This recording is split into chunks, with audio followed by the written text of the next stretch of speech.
Alerta, hermanos. La iglesia ya está siendo silenciada en muchas regiones del mundo. Gracias a Dios, aquí en América Latina todavía tenemos libertad de culto. Gracias a Dios, aquí en América todavía tenemos libertad de proclamar la palabra a través de las redes sociales. Pero la iglesia está siendo silenciada. Pero no, esto no tiene nada que ver que sea del tiempo actual. La iglesia ha venido siendo silenciada desde el principio. En un mundo donde la libertad de expresión y de religión se celebra en muchos países como el nuestro, por ejemplo, existe también otra realidad oculta, y hay muchos países con sufrimiento silencioso que golpea a millones de cristianos alrededor del mundo. Aunque los informes sobre la persecución cristiana no son tan visibles en los titulares de los noticieros, el dolor de aquellos que sufren por causa de su fe es una verdad que está presente en diversas regiones del planeta. Ser cristiano en muchos países hoy en día significa enfrentarse a la marginación, a la violencia, a la prisión y, en el peor de los casos, a la muerte. La persecución cristiana no es solo una lucha religiosa, sino que también un choque de valores. El mensaje del amor incondicional predicado y anunciado por Jesús y su llamado a vivir en paz con los demás es visto como una amenaza para aquellos que se benefician del control total de la sociedad o de la opresión. Pero la persecución no siempre es tan obvia. En muchas naciones el cristianismo es atacado de una manera muy sutil, y el enemigo de nuestras almas, que el Señor lo reprenda, Satanás, está atacando la iglesia desde adentro de la iglesia. Y hoy en muchas congregaciones, en vez de predicar la palabra de Cristo, predican filosofías, predican palabras motivacionales, y el diablo aprovecha para mantener entretenida a la gente, y esa gente no sufre persecución. Obviamente esa gente no está predicando a Cristo, pero la persecución es una preocupación global que debe alertarnos como iglesia. El apóstol Pablo ya lo decía en su carta a los Romanos 12:15: si un miembro del cuerpo sufre, todos los miembros sufren con él. Si yo tengo ahora dolor en una oreja, todo mi cuerpo se siente adolorido. Si tengo dolor en un dedo, todo mi cuerpo se siente adolorido. Así que aunque aquí no haya una persecución per se todavía, si algún miembro de la iglesia de Cristo en cualquier país del mundo en donde sí sufren persecución está siendo perseguido hoy, toda la iglesia está sufriendo. Para colmo de males, hermanos, el enemigo de nuestras almas está persiguiendo a la iglesia desde su fundación, pero no la ha logrado vencer. Desde la época de Jesucristo en esta tierra, cuando vino en carne humana a la tierra para salvar a la humanidad, Cristo mismo sufrió persecución, pero el diablo no ha logrado vencer. Y la buena noticia es que el diablo no va a lograr vencer a la iglesia verdadera de Jesucristo, a la iglesia que se atreve a vivir en santidad y se atreve a pararse en la brecha y a defender los valores cristianos. Así que la persecución, hermanos, no solamente es una persecución física, sino que es una persecución espiritual, y se ha presentado desde la época de Jesucristo. El diablo creyó que había vencido a Cristo y que la iglesia no iba a existir cuando Cristo fue bajado de la cruz del Calvario, y a Cristo lo bajan sin vida y lo llevan a la sepultura, y el diablo empezó a disfrutar y el diablo empezó a regocijarse pensando que Cristo estaba muerto y que la iglesia no existiría. Pero al tercer día Cristo se levantó triunfante de la tumba y el diablo quedó completamente derrotado. Cristo es el vencedor. La iglesia no está muerta, hermanos, y aunque traten de perseguirla y acabar con ella, no lo lograrán. Tenemos que estar firmes en la fe de Jesucristo. Si no creyéramos en Cristo que resucitó, vana sería nuestra fe. ¿Para qué reunirnos? Si Cristo no resucitó, ¿para qué estar aquí? Vámonos de fiesta, emborrachémonos. Si Cristo no resucitó, ¿qué estamos haciendo perdiendo el tiempo? Pero Cristo resucitó y Él es la esperanza para nosotros, porque si Él resucitó, nosotros también resucitaremos con Cristo. Esta es la prédica número 61 de la serie del Evangelio de Juan que estamos estudiando en la Iglesia Bíblica de Guatemala. Y nos corresponde leer el pasaje que anuncié, Juan 15, 18, 27. Pero como el pasaje es extremadamente grande, lo iremos seccionando. Leamos Juan 15, 18 y 19. Si el mundo os aborrece, sabed que a mí me ha aborrecido antes que a vosotros. Si fuerais del mundo, el mundo amaría lo suyo, pero porque no sois del mundo, antes yo os elegí del mundo. Por eso el mundo os aborrece. Hermanos, aquí Jesucristo comienza con una advertencia directa y nos dice: el mundo, con su sistema de valores y su rechazo a Dios, no entenderá ni aceptará a los seguidores de Cristo. Y dice: si el mundo no tuvo compasión de Jesús, tampoco tendrá compasión de nosotros. Es una enseñanza que apunta a la contradicción fundamental entre los valores del reino de Dios y los valores del mundo. La persecución es una consecuencia inevitable de nuestra identificación con Cristo. Voy a repetir eso. La persecución es una consecuencia inevitable de nuestra identificación con Cristo. Hermanos, a Cristo lo persiguieron hasta llevarlo a la cruz. Se burlaron de él, le pusieron una corona de espinas, lo escupieron, lo llevaron a la cruz. Hicieron fiesta a las personas. A nosotros también nos van a perseguir. Hay gente que no aguanta: ay, pastor, es que me pusieron un comentario en el Face y por eso es que mejor ya no pongo nada de Cristo. Ay, háganme el favor, por favor, por un comentario. Si tanto te molesta, bloquea a la persona que te puso el comentario y sigue adelante. Pero si no, sigue tú poniendo cosas de Cristo. Es que, pastor, cuando yo publicaba las fotos echándome los tragos y en parrandas, nadie me decía nada. Ahora publico un texto, o una vez me atreví a poner un reel donde usted salía predicando y viera todos los comentarios que me hicieron. ¿Y eso te molesta? ¿Y eso te preocupa? A mí no me preocupa que me critiquen en todos lados. Doy gracias a Dios. Yo no sé si ustedes se han dado cuenta, porque muchos solo están esperando el día lunes que se publique esta prédica en YouTube. Están esperando muchos TikTokers. Yo no sé si tú los has visto.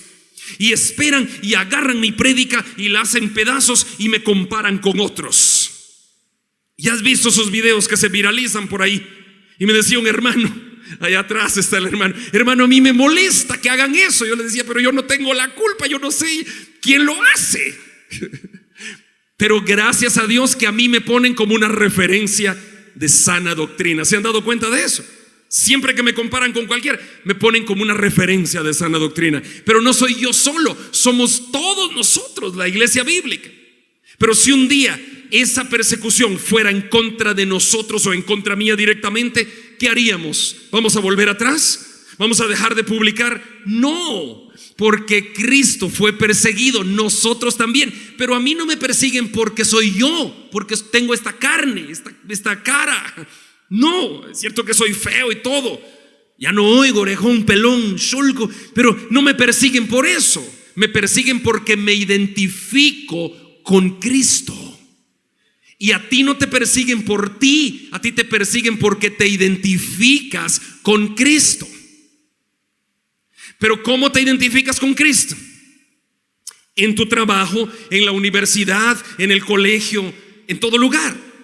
Dime una cosa: de hace, no digamos una semana ni un mes, digamos de todo este año, en lo que va del año, ¿has hablado de Cristo con algunos que no son de la iglesia? A veces no. Entonces, con razón estamos pasando en la vida sin persecución. Porque cuando te atrevas a hablar de Cristo, encontrarás un par de personas que te van a perseguir y van a hablar mal de ti. Pero eso que no te importe, que te importe Cristo. Porque si a Cristo persiguieron, dice el pasaje, a nosotros también. Nosotros no somos más que Cristo. Sigamos el pasaje de estudio. Juan 15, 20. Acordaos de la palabra que yo os he dicho.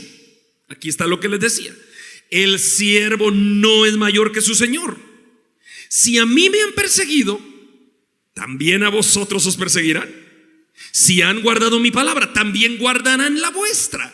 Hermanos, esto es fantástico. Este texto es uno de los más maravillosos de la Biblia porque es de dos vías. Dice Cristo, acuérdense de mis palabras, dice Cristo. Si a mí me han perseguido, no tengan la menor duda, dice, a ustedes también los van a perseguir. Esa es una vía.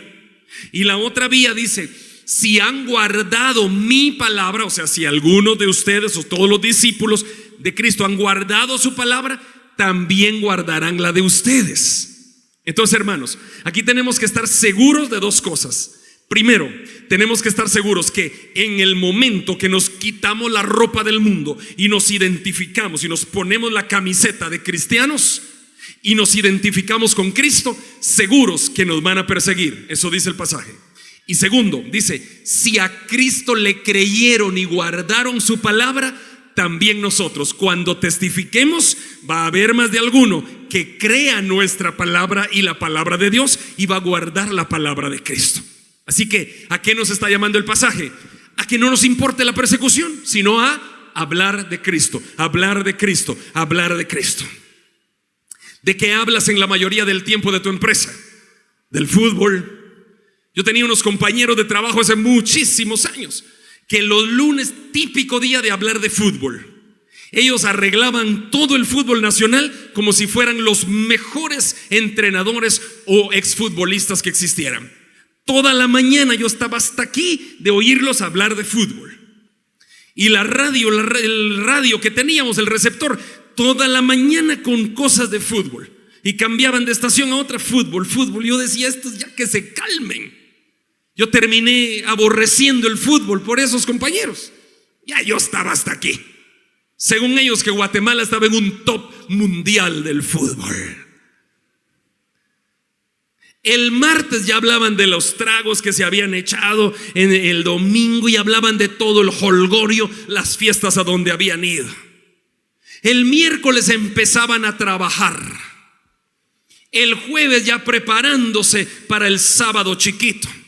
Y el viernes salían a tomar a mediodía y ahí ven, hermanos, esa es la vida del que no conoce a Cristo. Pero cuando alguien habla de Cristo y les bloquea esas pláticas, entonces es perseguido. Entonces se burlan de él. Si alguien dice, no muchacho, no hablemos de esto, hablemos de Cristo, se burlan de ti. Pero tranquilo, si a Cristo persiguieron, a ti también te perseguirán.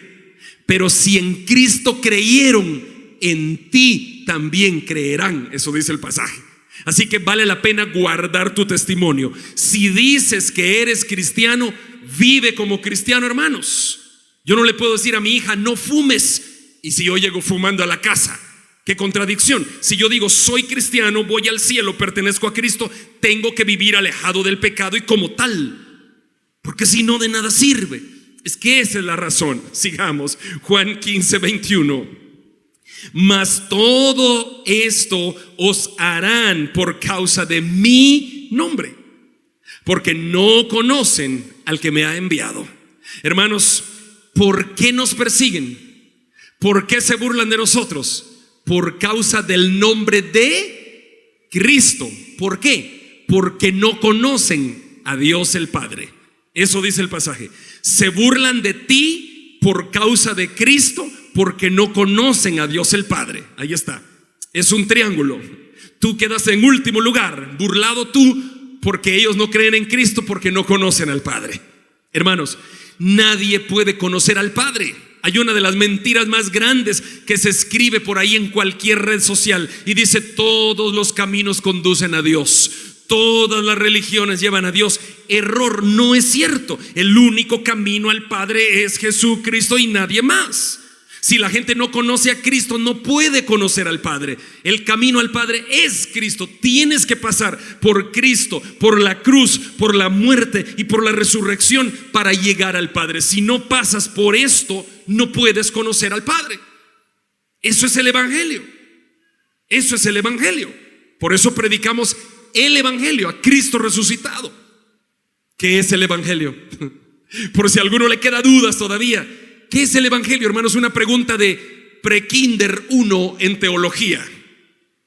¿Qué es el Evangelio? Te doy la respuesta.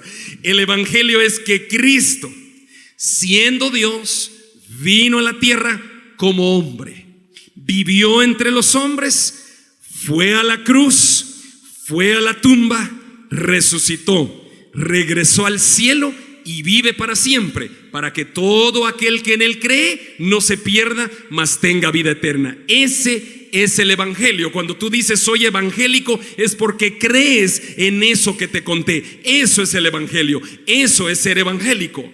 Amén. Eso es ser cristiano. Entonces, si tú predicas el evangelio, vas a ser atacado. Pero si tú predicas de prosperidad y de dinero, decláralo, recíbelo, no vas a ser atacado. Ahí la vas a pasar tranquilo, ¿no?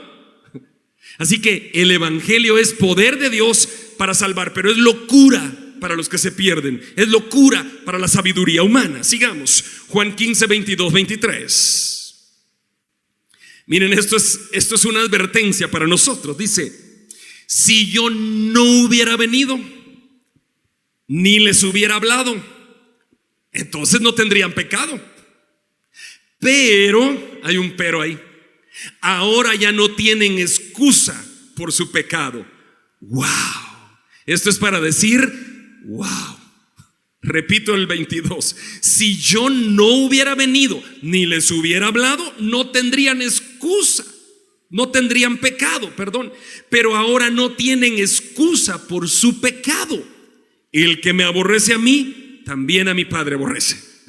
Hermanos, en otras palabras, Cristo está diciendo: si yo no hubiera venido del cielo a la tierra y ustedes siguieran en su ley, en la ley judía, ustedes se salvarían por guardar la ley. Entonces no tendrían excusa porque pecan, porque no sabrían que están en pecado. Si yo le digo a mi hija, eso no se hace porque es pecado hacerlo, en ese momento ella entiende que eso es pecado. Pero si nunca le digo que es pecado, no sabe que es pecado. Tú no sabes que algo es pecado hasta que conoces el pecado y hasta que conoces qué es pecado. Si no conoces qué es pecado, lo sigues haciendo. Eso es lo que está diciendo Cristo. Si yo no hubiera venido ni les hubiera hablado, ustedes tranquilos. Pero como les hablé, pero como vine, ahora ya no tienen excusa, dice, por su pecado. Así que, hermanos, es un jalón de oreja para ti y para mí. Tú que estás hoy aquí en la iglesia, no viniste porque, es que quiero empezar la semana en la iglesia y qué dirá el pastor si no llego. No. No viniste porque, es que hoy me toca servir y qué pena no llegar. No, tú viniste porque Cristo te trajo. No, hermano, a mí me trajo mi suegro si me invitó, si por primera vez vine. No, tu suegro fue el instrumento. Cristo te trajo, Él preparó tu agenda para que estuvieras aquí. Cansado de la semana de descanso, de trabajo, lo que sea, viniste porque Dios quiso que escucharas este mensaje. Ahora, como Él quiso, escúchalo bien. Dice, ahora ya no tienes excusa. ¿Va pues? Como viniste y escuchaste la palabra, ya no tienes excusa. ¿De qué? ¿Excusa de qué? De tu pecado. Eso dice el texto. Lo leo de nuevo. Si yo no hubiera venido ni les hubiera hablado, no tendrían pecado. Pero ahora no tienen excusa por su pecado. Hermano, hay pecados que cometemos muchas veces los cristianos. Y son pecados reiterados que al final del día decimos, ¿será que soy cristiano? Pastor, o sea que el cristiano no peca. No, el cristiano sí peca. Pero el cristiano no peca deliberadamente, o sea, no peca a propósito. ¿Comprendes eso? Se me atraviesa una señora aquí en el carro y yo digo, esta señora, hombre. Entonces bajo el vidrio y le digo unas cuantas palabras. Señora, mire, me va a hacer chocar aquí, hombre, maneje con precaución. Y yo me enojo y pequé en ese momento. Pero yo no iba pensando, todos los días al salir de mi casa voy a reclamarle a cualquier doña que se me atraviese. La primera doña le reclamo. Ahí ya sería a propósito. Cuando tú a propósito tomas tus redes sociales y empiezas a pecar, ahí estás mal. Cuando a propósito le dices a tu esposa una mentirita blanca, ay, mi amor, es que fíjate que me tengo que quedar en la empresa hasta las 9 de la noche. No tengas pena, mi amor, te eché doble cena para que a las 9 aguantes. Tu esposa te cree y tú sales. ¿Y qué si de 6 a 9 vas a ver a la otra? Y si lo haces a propósito, sabiendo que vas a pecar, cuidado, dice el texto, no tendrás excusa por tu pecado, brother. No tendrás excusa. Eso es como aquel diabético, sabe que no puede consumir azúcar, pero ahí está dándole al azúcar. ¿Querés café, mamá? Sí, pero tráeme el azúcar. Mamá, sos diabética, no le puedes echar. Sí, pero una cucharadita. A propósito se está enfermando porque quiere, como dicen ahí en mi tierra, de puro por gusto.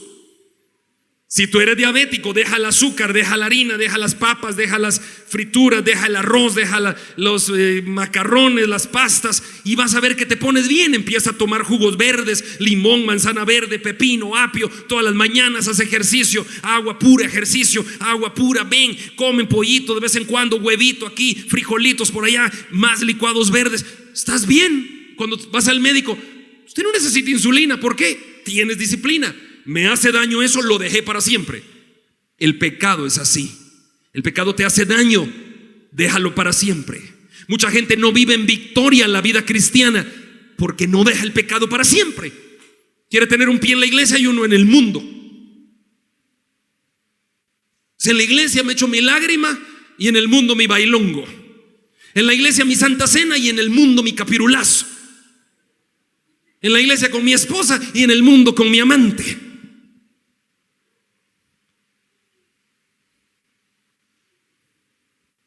Mejor no vengas, hermano, porque te estás engañando tú. Pero si dejas de venir, no olvides Juan 15:22. Ya no tendrás excusa por tu pecado. O sea que ahora ya estás amolado. Pueden decir amén, hermanos. Los amo, hermanos.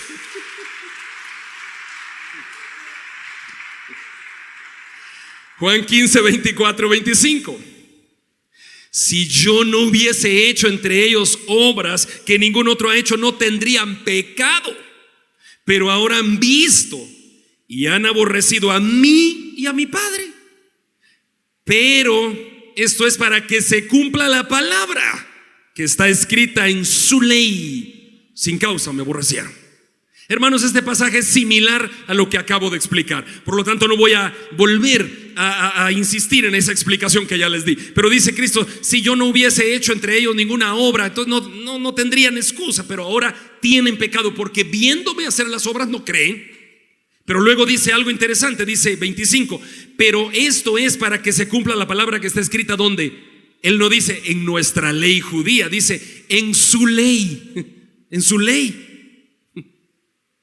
Hermanos, Cristo ya no participó de seguir proclamando la ley. Cristo vivió bajo la ley. Él no vivió en la época de la gracia. Él era la gracia. Y la época de la gracia empezó después de que Cristo se levantó al cielo y ascendió después de haber resucitado de la cruz. Empieza la gracia cuando el Espíritu Santo desciende. Sigamos. Juan 15:26-27. Pero cuando venga el Consolador, ahí está hablando de que no ha venido, pero cuando venga, a quien yo os enviaré del Padre, el Espíritu de verdad, el cual procede del Padre, Él dará testimonio acerca de mí. Y vosotros daréis testimonio también, porque habéis estado conmigo desde el principio. Hermanos, Cristo iba a subir al cielo e iba a empezar la época de la gracia. Y desde ahí para adelante la ley, como vimos el domingo pasado, se resume en dos. Amarás al Señor tu Dios con toda tu alma, con todo tu corazón, con todas tus fuerzas, con toda tu mente, y a tu prójimo como a ti mismo. En dos se resume la ley, dijo Cristo. Y ahora está prometiendo que cuando venga el Espíritu Santo, el Consolador, vendrá para estar con nosotros y testificar en nosotros que somos hijos de Dios. ¿Qué pasa cuando el Espíritu Santo llega a la vida del cristiano? Hechos 1:8. ¿Puedes buscar? Hechos 1:8. Pero recibiréis poder cuando haya venido sobre vosotros el Espíritu Santo y me seréis testigos en Jerusalén, en toda Judea, en Samaria y hasta lo último de la tierra. ¿Qué pasa cuando el Espíritu Santo viene a la vida del cristiano? ¿Qué pasa? Si yo hago esa pregunta, que es de kinder 1 en teología, que lo debería saber hasta el más recién convertido. Si yo hago esa pregunta en cualquier ambiente cristiano, párate tú frente a tus compañeros cristianos de trabajo y diles: ¿qué pasa cuando el Espíritu Santo llega a la vida del cristiano? No te pueden responder. Pero Hechos 1:8 dice: recibiréis poder cuando venga sobre vosotros el Espíritu Santo. ¿Para qué poder? ¿Para declarar, arrebatar, recibir? ¿Para tener un Ferrari nuevo, un Lamborghini? No, para testificar. Ustedes recibirán poder cuando llegue sobre ustedes el Espíritu Santo, y me serán testigos en Guatemala, en Mixco, en Villanueva, en Amatitlán, en Atitlán, en todos lados, hasta lo último de la tierra. Poder para testificar. Yo no le pongo mucha atención a aquellas personas que dicen: es que el Espíritu Santo hoy me llenó. ¿Cómo hoy me llenó? Si el Espíritu está dentro de ti, tú estás lleno del Espíritu. Tú estás lleno. Yo le pongo atención a la gente que me dice: pastor, he estado en la iglesia 3 meses y mire, aquí está mi primer fruto. Él aceptó a Cristo, yo lo traje. Wow, digo yo, este chico recibió poder del Espíritu para testificar y traer a otros. Si no, no. Es que no hay que confundirnos, queridos. Tú puedes temblar, tú puedes llorar, tú puedes hablar en lenguas, tú puedes hacer lo que quieras, pero si no traes a otros para Cristo, yo dudaría que el Espíritu Santo está llenando tu vida. Porque Hechos 1:8 dice: recibirán poder cuando el Espíritu llegue sobre ustedes y me serán testigos. Punto. Estamos viviendo una época complicada, una época donde los valores morales, éticos y espirituales, que eran la base de la sociedad, han colapsado. Y hoy a lo que se le da honra no es al valor moral, no es al valor ético ni al valor espiritual. Antes tú fabricabas un producto y el producto era tuyo y decías: con qué dolor de tiempo, de esfuerzo fabriqué mi producto. Y hoy, como no hay valor ético, llega el otro de a la par, te copia y sin ética fabrica tu mismo producto. A ti te costó levantar la empresa, el otro sin ética trae todo. Ya, es tu competencia. La ética no existe hoy. El valor moral que antes teníamos, saludar a nuestros abuelos, a nuestros padres, vivir con alta estima en la sociedad, con moral, eso ya no existe hoy. Eso ha quedado relegado. Y el valor espiritual, menos. Pero en esta época, los que conocemos la palabra seremos perseguidos. Si tú no conoces la palabra, no serás perseguido, querido. Ni cuenta te darás que llegó la persecución. Pero la persecución llega cuando alguien con la palabra en el corazón, en la mente y en la boca habla la palabra. Ahí llega la persecución. ¿Estás listo para la persecución? 27. ¿Estás listo para hablar de Dios aunque te persigan? Habla de Cristo. Leamos el último texto. Es largo, pero lo leo porque resume toda la prédica. Primera carta de Pablo a los Corintios 1, 18, 28. Primera a Corintios 1, 18, 28. ¿Qué dice ahí? Dice: porque la palabra de la cruz, escucha con calma esto, porque la palabra de la cruz es locura para los que se pierden. Por eso cuando tú hablas del evangelio con otros te tratan de loco. Sigamos. Pero a los que se salvan, eso es a nosotros, es poder de Dios. 19. Porque está escrito: destruiré la sabiduría de los sabios y desecharé el entendimiento de los entendidos. Luego Pablo hace preguntas. ¿Dónde está el sabio? ¿Dónde está el escriba? ¿Dónde está el disputador de este siglo? ¿No ha enloquecido Dios la sabiduría del mundo? 21, mira, qué clave la del 21. Pues ya que en la sabiduría de Dios el mundo no conoció a Dios mediante la sabiduría, ¿qué cosa? Agradó a Dios salvar a los creyentes. ¿Por qué? Por la locura de el evangelio, de la predicación. ¿Qué dice? Espera, regresa. ¿Qué dice el 18? Dice, la palabra de la cruz es ¿qué? Locura para los que se pierden. ¿Qué dice el 21? Dice que agradó a Dios salvar a los creyentes por la locura de la predicación. O sea, para el mundo estamos locos, pero agradó a Dios salvar al mundo por medio de los locos, los que creemos en la palabra. 23.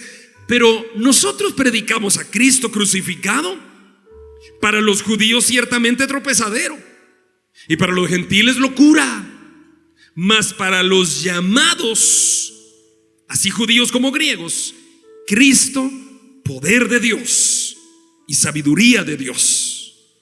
Porque lo insensato de Dios es más sabio que los hombres, y lo débil de Dios es más fuerte que los hombres.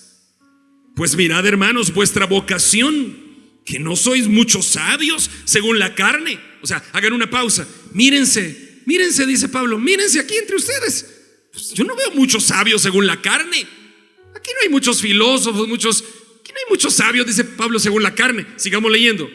Pues mirad, hermanos, vuestra vocación, que no sois muchos sabios según la carne, ni muchos poderosos, ni muchos nobles, sino que lo necio del mundo escogió Dios para avergonzar a los sabios, y lo débil del mundo escogió Dios para avergonzar a lo fuerte, y lo vil del mundo y lo menospreciado escogió Dios, y lo que no es, para deshacer lo que es, a fin de que nadie se jacte en su presencia.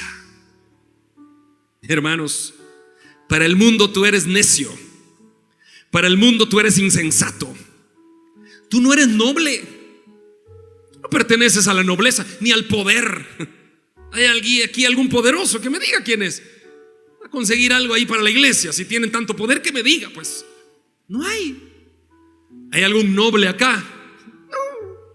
Todos somos pelados, hermanos. Mírense la cara, mírenme a mí. Yo más pelado que ustedes, ¿ven? Ustedes todavía menos pelados que yo. ¿Sabios? ¿Hay aquí sabios? No. Para el mundo no. Pero lo necio del mundo escogió Dios, y lo vil del mundo y lo menospreciado escogió Dios para avergonzar a aquellos que se creían sabios, para avergonzar a los que se creen fuertes. ¿No te da gusto que Dios te escogió? ¿No te da gusto? A mí me da gusto. Gloria a Dios.